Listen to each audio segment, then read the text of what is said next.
Salam Bapak Ibu Saudara yang dikasihi di dalam Tuhan kita Yesus Kristus. Sebelum kita bersama-sama mendengarkan perenungan firman Tuhan, kita satu hati di dalam doa memohon tuntunan Roh Kudus. Kita berdoa. Ya Tuhan Yesus, sumber kebijaksanaan dan hikmat, pada saat ini kami memohon hikmat dan kebijaksanaan daripada Tuhan. Kau anugerahkan bagi setiap kami yang mendengar, bahkan bagi hamba-Mu yang menyampaikan firman-Mu. Tuhan, urapi hamba-Mu. Bapa dalam kerajaan sorga, berfirmanlah atas kami, karena kami siap untuk mendengar. Amin. Saudara-saudari yang dikasihi di dalam Tuhan kita Yesus Kristus, sesuai dengan Almanak Nas Gereja Kalimantan Evangelis, kita diperhadapkan dengan firman Tuhan dari kitab Injil Matius pasal yang ke-27 ayat yang ke-57 hingga ayat yang ke-66. Yang saya buatkan tema untuk kita semua, melakukan yang terbaik bagi Tuhan. Untuk kita bisa memahami perenungan firman Tuhan pada hari ini, saya akan membawakan kita sebuah ilustrasi inkarnasi Tuhan Yesus Kristus. Tuhan Yesus Kristus turun ke dalam dunia menjadi sama dengan manusia kecuali dosa. Kemudian ia turun lagi menjadi seorang hamba. Lalu kemudian ia turun lagi menjadi seorang penjahat. Karena pada saat itu hanya seorang penjahat kriminal yang mati di kayu salib. Dan Yesus mengambil posisi itu untuk merendahkan dirinya serendah-rendahnya. Sampai tidak ada yang mampu merendahkan Kristus.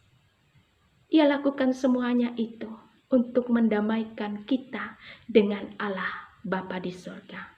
Saudara-saudari yang dikasihi di dalam Tuhan, pada saat itu penyaliban adalah kematian yang paling kejam dan hina. Hanya seorang penjahat besar, hanya seorang penjahat kriminal yang menerima hukuman seperti ini. Bapak, Ibu, Saudara, nas kita pada malam hari ini sangat menarik untuk kita renungkan. Seorang yang terhormat, yaitu Yusuf dari Arimatea, salah seorang anggota Majelis Sanhedrin, memberikan penghormatan tertinggi setelah Yesus menerima penghinaan yang terendah di atas kayu salib. Yusuf secara diam-diam mengagumi karakter Yesus dan pengajarannya. Perasaan kagum dan hormat memberikan ia keberanian tersendiri untuk menghadap Pilatus meminta mayat Yesus. Dan tidak hanya itu saja Bapak Ibu, hal yang sangat penting bagi kita, ia telah melakukan bagian yang terbaik dalam hidupnya, yaitu mengapani mayat Yesus dengan kain lenan putih bersih pada ayat yang ke-59. Saudara-saudari yang dikasihi di dalam Tuhan kita Yesus Kristus, Yusuf dari Arimatea telah melakukan bagian terbaik dalam hidupnya, hanya karena perasaan kagum pada sosok Yesus. Dia bukan seorang yang dekat dengan Yesus.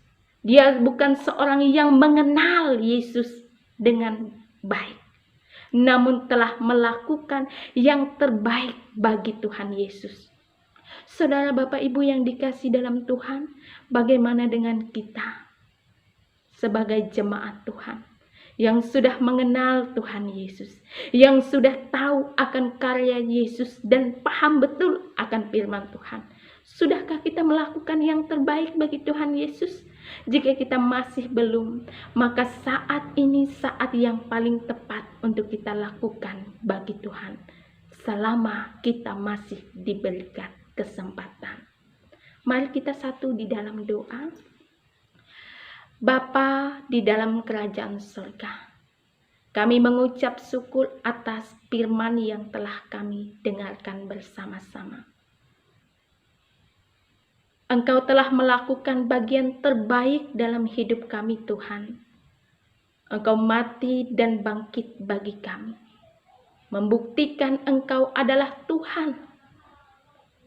Bahkan kami bersyukur pada malam hari ini, meneladani seorang Yusuf dari Arimatea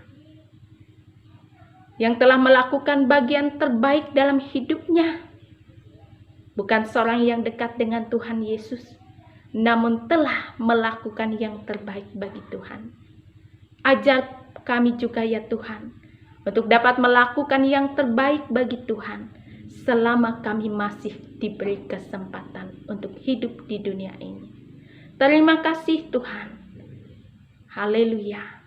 Amin.